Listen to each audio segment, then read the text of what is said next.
नमस्कार दर्शक बंधु जय जगन्नाथ। आज हूँ जनवरी मास 15 तारिख गुरुवार। आपण मानक पई नै आसीची आज दिनर केतोटी गुरुत्वपूर्ण खबर। कमेंट रे जय जगन्नाथ लिखि दियंतु। सेति पई वीडियो को शेष पर्यंत देखंतु एवं आपणकर भल पाइबा स्वरूप गोटे गोटे लाइक कर दियंतु। ता पूर्वरु चैनल को नुआ करि आसिथिले चैनल को सब्सक्राइब कर दियंतु। एमिति प्रतिदिन लेटेस्ट न्यूज सर्वप्रथमे देखिबा पई। एबे आसंतु संपूर्ण खबर उपरे नजर पकेइबा। आजिर प्रथम खबर जुकरबर्ग भांगिला स्वप्न फेसबुक मेटा तैयारी करथिबा हजारे कर्मचारी को कले छटई। अमेरिकार टेक कंपनी मेटा 2026 आरंभ निजर रियलिटी लैब डिविजन रे 1000 रु अधिक कर्मचारी को बाहर कर देछि। एही खबर चाकरी छटई नुहे बरंग एक बड़ इशारा जे मेटा केउ दिग को जाउछि। रियलिटी लैब हेउछि सही यूनिट जहाँकि भर्चुआल रियलिटी एवं एक्सटेंडेड रियलिटी भली टेक्नोलोजी उपरे काम करुला कंपनीर को फाउंडर एवं सीईओ मार्क जर्करबर्ग पूरा कंपनीर ना फेसबुक को मेटा कर देथिले। या सह मेटावर्स उपरे बिलियन डॉलर निवेश करथिले। तेबे एक्सपर्ट मतरे मेटावर्स एक बबल भली थिला जहा फल कंपनी एबे अलगा डायरेक्शन को जाउची। मेटा रियलिटी लैब प्राय 10% रु अधिक स्टाफ को बाहर करिबारे निष्पत्ति निया जायछि। जहा फल एबे स्पष्ट होइछि जे कंपनी एबे मेटावर्स प्रोजेक्ट उपरे सेतिकी बड़ भरसा करि पारु नै। एही परिवर्तन व्यतीत अलगा अलगा टीम और प्रोडक्ट को प्रभावित करुछि। विशेष भाव सही लोक जो माने मेटार भिआरी हेडसेट हरिजन वर्ल्ड भली मेटावर्स प्लाटफॉर्म एवं अन्य किसी इमर्सिव गेमिंग स्टूडियो काम करुले। ब्लूमबर्गर एक रिपोर्ट अनुसार यही छटई कंपनीर हार्डवेयर एवं मेटावर्स प्रकल्पर जड़ित प्राय 10% कर्मचारी को प्रभावित करिब। एही छटई मेटार भिआर गेमिंग एवं भर्चुआल सोशल नेटवर्क प्रोजेक्ट उपरे सर्वाधिक प्रभाव पकाइछि। क्वेस्ट भिआर हेडसेट हराइज वर्ल्ड्स एवं अनेक संपृक्त गेमिंग स्टूडियो रे चाकरी काट कर दिया जाइछि। सूचना अनुसार आर्मेचर स्टूडियो ट्विस्टेड पिक्सेल एवं सांजारो भली भिआर स्टूडियो गुड़िक बंद करा जाउछि। सही भली अन्य किछि यूनिट रे कर्मचारी संख्या मध्य ह्रास करा जाउछि बोली खबर मिलिछि। परवर्ती खबर प्रदर्शनकारी को आज सर्वसाधारण रे फांसी दे पारे ईरान। ट्रंप नेता यूनियन को मुख्य हत्याकारी कहला तेहरान। ईरान रो अर्थनीति भोसड़िबा तथा राजनैतिक दमन उपरे क्रोधित प्रदर्शनकारी उपरे ईरान कर्तृपक्ष सेमानक कार्यानुष्ठान तीव्र करिसंती। ईरान रे सरकार विरोधी आंदोलन जोगु गत 2 सप्ताह 2403 जन लोकंकर मृत्यु होइछि। ईरान सरकारी विरोधी प्रदर्शन रे सामिल 26 वर्षीय इरफान सुल्तानी को आज फांसी हो पारे। इरफान सुल्तानी को 8 जनवरी रे गिरफ्त करा जायतिला। हिंसा को उस्काइबा अभियोग रे ईरान तांको मृत्युदंडादेश देछि। परिवार सहित भेटिबाकू 10 मिनिट समय दिया जिवो। ईरान पक्षरु इरफान सुल्तानी संपर्क रे कुआ जायछि जे आगो एही मामला रे कोनोसी विचार करा जिवो नाही। परिवार को शेष थर पई तांको सहित भेटिबाकू 10 मिनिट समय दिया जिवो। आंदोलनकारी उपरे ईरान सरकार कड़ा कार्यानुष्ठान को अमेरिका राष्ट्रपति डोनाल्ड ट्रंप दृढ़ विरोध करिसंती। विक्षोभकारी मृत्युदंड दिगले तेहरान विरोध में कड़ा कार्यानुष्ठान नेबाकू ट्रंप चेतावनी देइछंती। मंगलवार सीबीएसएस न्यूज को ट्रंप कहिथिले ईरान जदि विक्षोभकारी मृत्युदंड देवा आरंभ करे ताहले अमेरिका कड़ा कार्यानुष्ठान ग्रहण करिबो। ट्रंप को चेतावनी तीव्र प्रतिक्रिया रखिसंती ईरान नेतृवृंद। ईरान रो जातीय सुरक्षा मुख्य अली लारिजानी अमेरिका राष्ट्रपति ट्रंप और इस्राएल प्रधानमंत्री बेंजामिन नेतान्याहू को ईरान लोकंकर मृत्यु मुख्य हत्याकारी बोली कहिसंती। परवर्ती खबर विमान सेवा को बड़ झटका। भुवनेश्वर को कटिला 2टी विमान बंदर संजोग। विमान सेवा को बड़ झटका। भुवनेश्वर को कटिला 2टी विमान बंदर संजोग। लखनऊ और जयपुर को बंद है विमान सेवा। एणिकी एही 2 शहर को कनेक्टिंग फ्लाइट रे जिबाकू पड़िबो जहाँ यात्री सामाजिक महंगा। पूर्व भुवनेश्वर सह 30टी शहर को सीधासलख विमान संयोगीकरण थिला हेले एबे यह कमी 28 रे पहुंची। गत वर्ष शेष आड़क विमान सेवा बंद होइथिले बे यात्री सेवा को प्रभावित करिनी। गत वर्ष प्रथम थर पई रेकर्ड 5.15 मिलियन यात्री भुवनेश्वर जीवा आसिबा करथिले जहाँ देश में 13तम 70 मिलियन यात्री सह प्रथम स्थान रे रहिछि दिल्ली। इंडिगो विवाद पर मानव संबल सांग को फ्लाइट अभाव रहिलानी। तासांग को फेब्रुआरी रे कुहुड़ी संभावना रही जहाँ उत्तर भारत सह भुवनेश्वर विमान सेवा को प्रभावित करिबो। लखनऊ को विमान सेवा बंद होगा जो यात्री संख्या भी बहु मात्रा कमिबार आशंका रही। ଏଭଳି ସ୍ଥିତିରେ ଭୁବନେଶ୍ୱରକୁ ଅଧିକ ବିମାନ ଚଳାଚଳର ଆବଶ୍ୟକତା ଅନୁଭବ କରୁଛନ୍ତି ବିମାନ ବନ୍ଦର କର୍ତ୍ତୃପକ୍ଷ। ସେପଟେ ଏହି ଦୁଇଟି ସହରକୁ ବିମାନ ସେବା ବନ୍ଦ ହେବା ପରେ ବଢ଼ିଛି ଟୁର୍ ଅପରେଟରଙ୍କ ଚିନ୍ତା। ଏଭଳି ସ୍ଥିତି ଲାଗି ରହିଲେ ପୂର୍ବରୁ ହୋଇଥିବା ବୁକିଂ କ'ଣ ହେବ? କେହି ବି ଅଧିକ ଟଙ୍କା ଦେଇ କନେକ୍ଟିଂ ଫ୍ଲାଇଟ୍ରେ ଯିବାକୁ ଚାହିଁବେନି। ସମ୍ପୂର୍ଣ୍ଣ ଟଙ୍କା ଫେରାଇଲେ କ୍ଷତି ସହିବେ ଟୁର୍ ଅପରେଟର। ଯଦି ଲକ୍ଷ୍ନୌ ଓ ଜୟପୁରକୁ ପୁଣି ବିମାନ ସେବା ସଂଯୋଗ ହୁଏ, ପାଖାପାଖି ଅଧିକ 3 ଲକ୍ଷ ଯାତ୍ରୀ ସୁବିଧା ପାଇବେ। ଗତ ମାସ ଡିସେମ୍ବର 30ରୁ ଜାନୁଆରୀ 1 ତାରିଖ ଯାଏ 1.5 ଲକ୍ଷ ଯାତ୍ରୀ ଅଯୋଧ୍ୟା ରାମ ମନ୍ଦିର ପାଇଁ ବୁକିଂ କରିଥିଲେ। ହେଲେ ବିମାନ ଚଳାଚଳ ପ୍ରଭାବିତ ହେବାରୁ କମିବାରେ ଲାଗିଲାଣି ଯାତ୍ରୀଙ୍କ ସଂଖ୍ୟା। ସମୟ ବଞ୍ଚାଇବାକୁ ବିମାନ ଯିବାକୁ ପସନ୍ଦ କରନ୍ତି ଲୋକେ। ତେବେ ଓଡ଼ିଶାର ବିଭିନ୍ନ ସ୍ଥାନକୁ ସିଧାସଳଖ ବିମାନ ସେବା ଥିବାରୁ ଯାତ୍ରୀଙ୍କ ସଂଖ୍ୟା ବଢ଼ୁଥିଲା। ହେଲେ ଏବେ କନେକ୍ଟିଂ ଫ୍ଲାଇଟ୍ ଯୋଗୁଁ ଦୁଇଟି ବିମାନ ବନ୍ଦରରେ ଟିକେଟ୍ ଖର୍ଚ୍ଚ ଯାତ୍ରୀଙ୍କୁ ବହନ କରିବାକୁ ପଡ଼ିବ, ଯାହା ଲୋକଙ୍କ ଉପରେ ମହଙ୍ଗା ମାଡ଼ ହେବ ଆଶଙ୍କା ରହିଛି। ପରବର୍ତ୍ତୀ ଖବର, ଋଣ ଶୁଝିବା ପାଇଁ ପିଲା ବିକ୍ରି, ମାସକର ପିଲାକୁ ଦେଇଦେଲେ ମା ବାପା। ଋଣ ଶୁଝିବା ପାଇଁ ପିଲା ବିକ୍ରି, ମାସକର ପିଲାକୁ ଦେଇଦେଲେ ବାପା ମା। ଭଦ୍ରକରୁ ବିକ୍ରି ଶିଶୁ, କନ୍ୟା କଟକରୁ ଉଦ୍ଧାର କରାଯାଇଛି। ଜେଜେମା ସାବିତ୍ରୀଙ୍କ ଅଭିଯୋଗ ପରେ ତଦନ୍ତ ଆରମ୍ଭ କରିଥିଲା ଭଣ୍ଡାରିପୋଖରୀ ପୋଲିସ। ବିଭିନ୍ନ ସ୍ଥାନରେ ଛାନଭିନ୍ କରିବା ପରେ ରାଜାବଗିଚା ଅଞ୍ଚଳରୁ ଶିଶୁ କନ୍ୟାକୁ ଉଦ୍ଧାର କରାଯାଇଛି। ଋଣ ଶୁଝିବା ପାଇଁ ବାପା ମା କଟକରେ ରହୁଥିବା ସମ୍ପର୍କୀୟଙ୍କୁ 35,000 ଟଙ୍କାରେ ବିକ୍ରି କରିଦେଇଥିଲେ। ଉଦ୍ଧାର ପରେ ଶିଶୁକୁ ଭଦ୍ରକ ମେଡିକାଲରେ ଭର୍ତ୍ତି କରାଯାଇଛି। ପରେ ସିଡବ୍ଲ୍ୟୁସିକୁ ହସ୍ତାନ୍ତର କରାଯିବ। 40 ବର୍ଷ ପରେ ବି ରାଜ୍ୟରେ ବନ୍ଦ ହୋଇନି ପିଲା ବିକ୍ରି। 40 ଟଙ୍କାରେ ନଣନ୍ଦକୁ ବିକ୍ରି କରିଥିଲା କଳାହାଣ୍ଡିର ଫର୍ଣ୍ଣସ୍ ପୁଞ୍ଜି। 40 ବର୍ଷ ପରେ ବି ରାଜ୍ୟରେ ବନ୍ଦ ହୋଇଲାନି ପିଲା ବିକ୍ରି। 1985 ମସିହାରେ ଏହି ଘଟଣା ସାରା ରାଜ୍ୟକୁ ଆନ୍ଦୋଳିତ କରିଥିଲା। ଖାଇବାକୁ ନ ପାଇ ନିଜ ନାବାଳିକା ନଣନ୍ଦକୁ 45 ଟଙ୍କା 40 ଟଙ୍କାରେ ବିକ୍ରି କରିଥିଲା।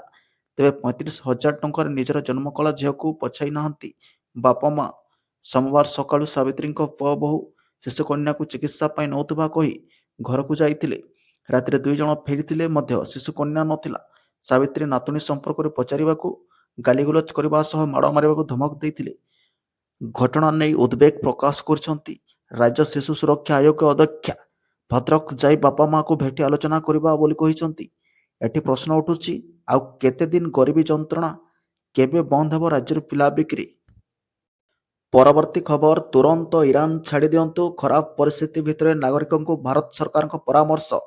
ଇରାନରେ ବିରୋଧ ପ୍ରଦର୍ଶନ ଦିନକୁ ଦିନ ନିୟନ୍ତ୍ରଣ ହରାଉଛି। ଏପର୍ଯ୍ୟନ୍ତ ଏହି ପ୍ରଦର୍ଶନରେ 2,500ରୁ ଅଧିକ ଲୋକଙ୍କ ଜୀବନ ଯାଇସାରିଛି। ଖରାପ ସ୍ଥିତି ଭିତରେ ଇରାନରେ ଥିବା ନିଜ ନାଗରିକଙ୍କୁ ତୁରନ୍ତ ଇରାନ ଛାଡ଼ିବାକୁ କହିଛନ୍ତି ଭାରତ ସରକାର। ଇରାନ ସ୍ଥିତି ଭାରତୀୟ ଦୂତାବାସର ସବୁ ଭାରତୀୟ ନାଗରିକ, ଟୁରିଷ୍ଟ, ବିଜନେସମ୍ୟାନ୍ ଏବଂ ଛାତ୍ରଙ୍କୁ ଦେଶ ଛାଡ଼ିବାକୁ କହିଛନ୍ତି। ଦୂତାବାସ କହିଛି ଯେ ସେ କମର୍ସିଆଲ ଫ୍ଲାଇଟ୍ ସହିତ ଉପଲବ୍ଧ ଟ୍ରାନ୍ସପୋର୍ଟ ସାଧନର ବ୍ୟବହାର କରି ଇରାନ ଛାଡ଼ି ଦିଅନ୍ତୁ। ଏ ନିଷ୍ପତ୍ତି ବଦଳୁଥିବା ସ୍ଥିତିକୁ ଦେଖି ନିଆଯାଇଛି। ଦୂତାବାସ ଇରାନରେ ଥିବା ସବୁ ଭାରତୀୟ ନାଗରିକ ଓ ପିଆଇଓଙ୍କୁ ସାବଧାନ ରହିବାକୁ ପରାମର୍ଶ ଦେଇଛନ୍ତି। ତାଙ୍କୁ ସେହି ଅଞ୍ଚଳଠାରୁ ଦୂରେଇ ରହିବାକୁ କୁହାଯାଇଛି ଯେଉଁଠି ବିରୋଧ ପ୍ରଦର୍ଶନ କିମ୍ବା ଧାରଣା ଦିଆଯାଉଛି। ନାଗରିକଙ୍କୁ କୁହାଯାଉଛି ଇରାନରେ ଭାରତୀୟ ଦୂତାବାସ ସହ ସମ୍ପର୍କ ରୁହନ୍ତୁ। କୌଣସି ନୂଆ ସୂଚନା ପାଇଁ ସ୍ଥାନୀୟ ମିଡିଆ ରିପୋର୍ଟ ଉପରେ ନଜର ରଖନ୍ତୁ। ଦୂତାବାସ ଭାରତୀୟ ନାଗରିକଙ୍କୁ ନିଜର ଇମିଗ୍ରେସନ ଡକୁମେଣ୍ଟ ତିଆରି କରିବାକୁ କହିଛନ୍ତି।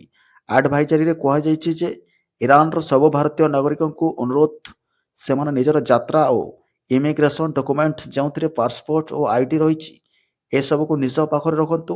ଏ ସମ୍ପର୍କରେ କୌଣସି ସହାୟତା ପାଇଁ ଭାରତୀୟ ଦୂତାବାସ ସହ ସମ୍ପର୍କ କରିବାକୁ ଅନୁରୋଧ କରାଯାଉଛି ବୋଲି ଭାରତ ସରକାର କହିଛନ୍ତି। ଇରାନରେ ମୃତକଙ୍କ ସଂଖ୍ୟା ବଢ଼ିକି 2,571 ହୋଇଯାଇଛି। ଆମେରିକାର ଏକ ମାନବାଧିକାର ସଂସ୍ଥା ବୁଧବାର ଏହି ସୂଚନା ଦେଇଛି। ପରବର୍ତ୍ତୀ ଖବର, ଏଣିକି ସମ୍ପୂର୍ଣ୍ଣ ମାଗଣାରେ ପଢ଼ିବେ ଗରିବ ପିଲା। 25% କୋଟାକୁ ନେଇ କ'ଣ କହିଲେ ସୁପ୍ରିମକୋର୍ଟ? କେନ୍ଦ୍ର ଓ ରାଜ୍ୟ ସରକାରଙ୍କୁ ସୁପ୍ରିମକୋର୍ଟଙ୍କ ନିର୍ଦ୍ଦେଶ। ଘରୋଇ ଅଣ-ସହାୟତା ପ୍ରାପ୍ତ ଅଣସଂଖ୍ୟାଲଘୁ ବିଦ୍ୟାଳୟଗୁଡ଼ିକରେ ଆର୍ଥିକ ଏବଂ ସାମାଜିକ ଭାବରେ ଦୁର୍ବଳ ବର୍ଗର ପିଲାମାନଙ୍କ ପାଇଁ ପ୍ରବେଶରେ 25% କୋଟା କାର୍ଯ୍ୟକାରୀ କରିବା ପାଇଁ ନିୟମ ପ୍ରସ୍ତୁତ କରିବାକୁ କୋର୍ଟ ନିର୍ଦ୍ଦେଶ ଦେଇଛନ୍ତି। କୋର୍ଟ ଏହା ମଧ୍ୟ କହିଛନ୍ତି ଯେ ଶିଶୁ ଶିକ୍ଷାନୁଷ୍ଠାନରେ ଗରିବ ପିଲାମାନଙ୍କୁ ପ୍ରବେଶ କରାଇବା ଏବଂ ଜାତୀୟ ମିଶନ ହେବା ଉଚିତ। ମଙ୍ଗଳବାର ସୁପ୍ରିମକୋର୍ଟ ଏକ ଗୁରୁତ୍ୱପୂର୍ଣ୍ଣ ରାୟରେ କହିଛନ୍ତି ସମ୍ବିଧାନର ଭ୍ରାତୃତ୍ୱର ଲକ୍ଷ୍ୟ ସେତେବେଳେ ହାସଲ ହେବ ଯେତେବେଳେ ଜଣେ ରିକ୍ସା ଚାଳକର ପିଲା ଜଣେ କୋଟିପତି କିମ୍ବା ଜଣେ ସୁପ୍ରିମକୋର୍ଟ ବିଚାରପତିଙ୍କ ପିଲା ସହିତ ସ୍କୁଲରେ ପଢ଼ିବ। ଶିକ୍ଷା ଅଧିକାର ଆର୍ଟିଇ ଆଇନ ଅନୁଯାୟୀ ସମସ୍ତ ସ୍କୁଲ ଗରିବ ଏବଂ ପଛୁଆ ବର୍ଗର ପିଲାମାନଙ୍କ ପାଇଁ ମାଗଣାରେ 25% ଆସନ ସଂରକ୍ଷଣ କରିବା ନିଶ୍ଚିତ କରିବା ପାଇଁ କୋର୍ଟ ଏକ ପ୍ରକ୍ରିୟା ଆରମ୍ଭ କରିଛନ୍ତି। ଶିକ୍ଷା ଅଧିକାର ଆଇନ ପିଲାମାନଙ୍କୁ ସମାନ ଶିକ୍ଷାର ଅଧିକାର ଦିଏ। ମାମଲାର ଶୁଣାଣି କରି ବିଚାରପତି ପିଏସ୍ ନରସିମ୍ହା ଏବଂ ଏଏସ୍ ଚନ୍ଦୁକରଙ୍କ ଖଣ୍ଡପୀଠ କହିଛନ୍ତି ଯେ ଶିକ୍ଷା ଅଧିକାର ଆଇନ ଜାତି, ବର୍ଗ, ଲିଙ୍ଗ କିମ୍ବା ଆର୍ଥିକ ସ୍ଥିତି ଆଧାରରେ କୌଣସି ଭେଦଭାବ ବିନା ସମାନ ବିଦ୍ୟାଳୟରେ ସମସ୍ତ ପିଲାଙ୍କୁ ପ୍ରାଥମିକ ଶିକ୍ଷା ପ୍ରଦାନ କରେ। ଧାରା 12 ଭ୍ରାତୃତ୍ୱ ସହିତ ସମାନତା ଏବଂ ସ୍ୱାଧୀନତାର ସାମ୍ବିଧାନିକ ନୀତିକୁ ସୁଦୃଢ଼ କରେ। କୋର୍ଟ କହିଛନ୍ତି ଯେ ଧାରା 12 ଅନୁଯାୟୀ ବିନା ସହାୟତା ପ୍ରାପ୍ତ ପଡ଼ୋଶୀ ବିଦ୍ୟାଳୟରେ 25% ପିଲାଙ୍କ ପ୍ରବେଶ କେବଳ ଏକ ପୃଥକ ଜନହିତକର ପଦକ୍ଷେପ ନୁହେଁ, ବରଂ ଧାରା 21A ଏବଂ 39Fରେ ସ୍ୱୀକୃତିପ୍ରାପ୍ତ ଭ୍ରାତୃତ୍ୱ ଏବଂ ଶିଶୁର ବିକାଶ ପ୍ରତି ସାମ୍ବିଧାନିକ ପ୍ରତିବନ୍ଧ ସାକାର କରିବା ଏକ ମାଧ୍ୟମ। କୋଠରୀ କମିଶନ ରିପୋର୍ଟକୁ ଦର୍ଶାଇ କୋର୍ଟ କହିଛନ୍ତି ଯେ ଏହା ଏକ ସାଧାରଣ ବିଦ୍ୟାଳୟ ବ୍ୟବସ୍ଥା ଉପରେ ଗୁରୁତ୍ୱାରୋପ କରିଛି, ଯେଉଁଠାରେ ସମାଜର ସମସ୍ତ ବର୍ଗର ପିଲାମାନେ ଭେଦଭାବ ବିନା ସମାନ ଶିକ୍ଷା ପାଇପାରିବେ। ଖଣ୍ଡପୀଠ କହିଛନ୍ତି ଯେ ଶିକ୍ଷା ଅଧିକାର ଆଇନ ଧାରା 38 ଅନୁଯାୟୀ ନିୟମ ଏବଂ ନିୟମାବଳୀ ପ୍ରସ୍ତୁତ କରିବା ଆବଶ୍ୟକ, ଯାହା ଦୁର୍ବଳ ଏବଂ ଅନଗ୍ରସର ବର୍ଗ ପିଲାମାନଙ୍କୁ କିପରି ଏବଂ କେଉଁ ଉପାୟରେ ପଡ଼ୋଶୀ ସ୍କୁଲରେ ପ୍ରବେଶ କରାଯିବ ତାହା ସ୍ଥିର କରିବ ବୋଲି ସୂଚନା ମିଳିଛି। ପରବର୍ତ୍ତୀ ଖବର, ରାଜ୍ୟରେ 2 ଦିନ ଶୀତଲହରୀ, ଉପକୂଳରୁ ଆଭ୍ୟନ୍ତରୀଣ ଓଡ଼ିଶା ପ୍ରବଳ ଝାଡ଼ରେ କଳବଲ, 5 ଜିଲ୍ଲାକୁ ଘନ କୁହୁଡ଼ି ଆଲର୍ଟ। ଆସନ୍ତା 2 ଦିନ ରାଜ୍ୟରେ ଶୀତଲହରୀ ରହିବ। ଉପକୂଳ ଓଡ଼ିଶା ଓ ଆଭ୍ୟନ୍ତରୀଣ ଓଡ଼ିଶାରେ ପ୍ରବଳ ଶୀତ ଅନୁଭୂତ ହୋଇପାରେ। କଟକ, ଜଗତସିଂହପୁର, ଅନୁଗୁଳ, ଝାରସୁଗୁଡ଼ା ଓ ଖୋର୍ଦ୍ଧାରେ ଅଧିକ ଶୀତ ରହିବ। ସୁନ୍ଦରଗଡ଼, ପୁରୀ, କେନ୍ଦ୍ରାପଡ଼ା, ଜଗତସିଂହପୁର ଓ କୋରାପୁଟରେ ପ୍ରବଳ କୁହୁଡ଼ି ଦେଖାଦେଇପାରେ ବୋଲି ପାଣିପାଗ ବିଭାଗ ଆକଳନ କରିଛି। ବୁଧବାର ଝାରସୁଗୁଡ଼ା, ଫୁଲବାଣୀ, ରାଉରକେଲା ରାତି ତାପମାତ୍ରା 6 ଡିଗ୍ରୀ ରହିପାରେ। ଅନୁଗୁଳରେ 7, କେନ୍ଦୁଝର ଓ ସୁନ୍ଦରଗଡ଼ରେ 7 ଡିଗ୍ରୀ ରହିପାରେ। ଢେଙ୍କାନାଳ, ବାରିପଦା, ବଲାଙ୍ଗୀର, ଭବାନୀପାଟଣାରେ 9 ଡିଗ୍ରୀ ରହିବ ବୋଲି ପାଣିପାଗ ବିଭାଗ ପୂର୍ବାନୁମାନ କରିଛି। ଗୁରୁବାର ଓ ଶୁକ୍ରବାର ଆଭ୍ୟନ୍ତରୀଣ ଓଡ଼ିଶାର ଅଧିକାଂଶ ସ୍ଥାନରେ ରାତି ତାପମାତ୍ରା 10 ଡିଗ୍ରୀ ତଳେ ରହିବ ବୋଲି କୁହାଯାଇଛି। ଫୁଲବାଣୀ, ଝାରସୁଗୁଡ଼ା, ରାଉରକେଲା 6 ଡିଗ୍ରୀ ରହିପାରେ ବୋଲି ଆକଳନ ରହିଛି। ଯେ ଉଦୟଗିରି ପାରଦ 4.6 ଡିଗ୍ରୀ ଥିଲା। ଫୁଲବାଣୀ ଓ ରାଉରକେଲାରେ 7.1, ଝାରସୁଗୁଡ଼ାରେ 7.2, ଦାରିଙ୍ଗବାଡ଼ିରେ 8, ଶିମିଲଗୁଡ଼ାରେ 8.1, ଅନୁଗୁଳରେ 8.8, କେନ୍ଦୁଝରରେ 9.4 ଏବଂ ଭବାନୀପାଟଣାରେ ମଧ୍ୟ ଧରଣର କୁହୁଡ଼ି ରହିଥିଲା ବୋଲି ଖବର ମିଳିଛି ପାଣିପାଗ ବିଭାଗ ତରଫରୁ। ପରବର୍ତ୍ତୀ ଖବର, ମାଡ଼ି ଆସୁଛି ଏହି ଭାଇରସ କରିଦେବ କୋମା, ଜାଣି ରଖନ୍ତୁ। ସୋମବାର ପଶ୍ଚିମବଙ୍ଗର ଭାଇରସ ରିସର୍ଚ୍ଚ ଆଣ୍ଡ ଡାଏଗ୍ନୋଷ୍ଟିକ୍ ଲାବୋରେଟୋରୀରେ ନିପା ଭାଇରସ ଚିହ୍ନଟ ହେବା ପରେ ଏବେ ଓଡ଼ିଶାକୁ ଭୟ ଘାରିଛି। ନିପା ଭାଇରସ ଏମିତି ଏକ ରୋଗ ଯାହା ଘୁଷୁରି ଏବଂ ବାଦୁଡ଼ି ଭଳି ପ୍ରାଣୀଠାରୁ ମଣିଷ ଶରୀରକୁ ସ୍ଥାନାନ୍ତରିତ ହୁଏ। ପରେ ଏହି ଭାଇରସ ମଣିଷଠାରୁ ମଣିଷକୁ ମଧ୍ୟ ସଂକ୍ରମଣ ହୋଇଥାଏ। ଏହା ରୋଗୀଙ୍କ ମଧ୍ୟରେ ଜ୍ୱର ଏବଂ ଥଣ୍ଡା ଭଳି ଲକ୍ଷଣ ସୃଷ୍ଟି କରେ। ଏହି ସଂକ୍ରମଣ ଏନୋସେଫାଲାଇଟିସ୍ ମଧ୍ୟ ସୃଷ୍ଟି କରିପାରେ, ଯାହା କୋମା ଏବଂ କିଛି କ୍ଷେତ୍ରରେ ମାୟୋକାର୍ଡାଇଟିସ୍ ପରି ରୋଗ ଦେଖାଦିଏ। ରିପୋର୍ଟରୁ ପ୍ରକାଶ ଯେ ପଶ୍ଚିମବଙ୍ଗର 2 ସ୍ୱାସ୍ଥ୍ୟକର୍ମୀ, ଜଣେ ପୁରୁଷ ଏବଂ ଜଣେ ମହିଳା, ଉତ୍ତର 24 ପ୍ରଗଣା ଜିଲ୍ଲାର ବାରାସତର ଏକ ଘରୋଇ ହସ୍ପିଟାଲରେ ଚିକିତ୍ସାଧୀନ ଅଛନ୍ତି ବୋଲି ଖବର ମିଳିଛି। ପରବର୍ତ୍ତୀ ଖବର, ଫିଟିବ ହ୍ୟୁମାନ ସାଗରଙ୍କ ଅକାଳ ବିଯୋଗ ଉପରୁ ରହସ୍ୟ। କଣ୍ଠଶିଳ୍ପୀ ଅର୍ପିତା, ନିର୍ଦ୍ଦେଶକ ସୋମେଶଙ୍କୁ ପଚରାଉଚରା। କଣ୍ଠଶିଳ୍ପୀ ହ୍ୟୁମାନ ସାଗରଙ୍କ ଅକାଳ ବିଯୋଗରେ ରହସ୍ୟ ଫିଟିବା ପାଇଁ ମରକତନଗର ଥାନାରେ ରୁଜୁ ମାମଲାରେ ପୋଲିସ ଅଭିଯୁକ୍ତ କଣ୍ଠଶିଳ୍ପୀ ଅର୍ପିତା ଚୌଧୁରୀ ଓ ସଙ୍ଗୀତ ନିର୍ଦ୍ଦେଶକ ସୋମେଶ ଶତପଥୀଙ୍କୁ ପଚରାଉଚରା କରିଛନ୍ତି। ସେପରି ମାମଲା ସମ୍ପର୍କିତ ସମସ୍ତ ମେଡିକାଲ କାଗଜପତ୍ର ଓ ବ୍ୟାଙ୍କ ତଥ୍ୟ ମଧ୍ୟ ପୋଲିସ ମଗାଇଛି। ଏହି ମାମଲାର ଆଗୁଆ ଜାମିନ ହାଇକୋର୍ଟ ଯାଇଥିବା କଣ୍ଠଶିଳ୍ପୀ ଅର୍ପିତା ଚୌଧୁରୀ ଓ ସଙ୍ଗୀତ ନିର୍ଦ୍ଦେଶକ ସୋମେଶ ଶତପଥୀଙ୍କୁ ଅନ୍ତରୀଣ ସୁରକ୍ଷା ମିଳିଛି। ପରବର୍ତ୍ତୀ ଖବର, ସୁପ୍ରିମକୋର୍ଟଙ୍କ ଐତିହାସିକ ନିଷ୍ପତ୍ତି। ଏଥର ଶ୍ୱଶୁରଙ୍କ ସମ୍ପତ୍ତିରୁ ବିଧବା ବୋହୂକୁ ମିଳିବ ଭରଣପୋଷଣ। ବିଧବାଙ୍କ ଭରଣପୋଷଣ ଉପରେ ସୁପ୍ରିମକୋର୍ଟଙ୍କ ଐତିହାସିକ ନିଷ୍ପତ୍ତି। ସୁପ୍ରିମକୋର୍ଟର ବିଚାରପତି ଜଷ୍ଟିସ ପଙ୍କଜ ମିତ୍ତଲ ଏବଂ ଜଷ୍ଟିସ ଏସ୍.ଭି.ଏନ୍. ଭାଟିଙ୍କ ଖଣ୍ଡପୀଠ ସାରା ଦେଶରେ ବିଧବା ବୋହୂମାନଙ୍କୁ ଗୁରୁତ୍ୱପୂର୍ଣ୍ଣ ଆଶ୍ୱସ୍ତି ପ୍ରଦାନ କରିଛନ୍ତି।